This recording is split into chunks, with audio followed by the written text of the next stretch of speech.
اے نبی، تم سے پوچھتے ہیں کہ کون کون سی چیزیں ان کے لیے حلال ہیں۔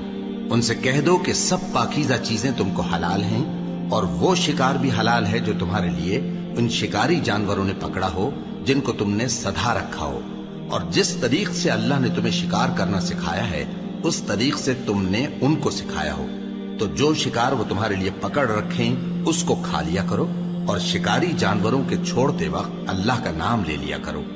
اور اللہ سے ڈرتے رہو، بے شک اللہ جلد حساب لینے والا ہے۔ آج تمہارے لیے سب پاکیزہ چیزیں حلال کر دی گئیں، اور اہل کتاب کا کھانا بھی تم کو حلال ہے اور تمہارا کھانا ان کو حلال ہے، اور پاک دامن مومن عورتیں اور پاک دامن اہل کتاب عورتیں بھی حلال ہیں، جبکہ ان کا مہر انہیں دے دو، اور نکاح سے عفت قائم رکھنی مقصود ہو، نہ کہ کھلی بدکاری کرنی اور نہ چھپی دوستی کرنی۔ اور جو شخص ایمان کا منکر ہوا اس کے عمل ضائع ہو گئے اور وہ آخرت میں نقصان پانے والوں میں ہوگا۔ مومنو، جب تم نماز پڑھنے کا قصد کیا کرو تو اپنے منہ اور کوہنیوں تک ہاتھ دھو لیا کرو، اور سر کا مسح کر لیا کرو، اور ٹخنوں تک پاؤں دھو لیا کرو،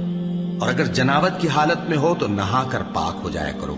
اور اگر بیمار ہو یا سفر میں ہو یا کوئی تم میں سے بیت الخلا سے ہو کر آیا ہو یا تم نے عورتوں سے مقاربت کی ہو، پھر تمہیں پانی نہ مل سکے تو پاک مٹی لو اور اس سے منہ اور ہاتھوں کا مسح یعنی تیمم کر لو۔ اللہ تم پر کسی طرح کی تنگی نہیں کرنا چاہتا،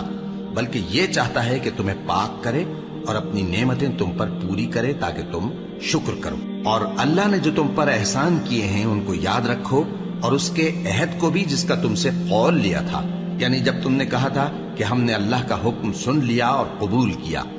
اور اللہ سے ڈرو، کچھ شک نہیں کہ اللہ دلوں کی باتوں تک سے واقف ہے۔ اللہ اکبر،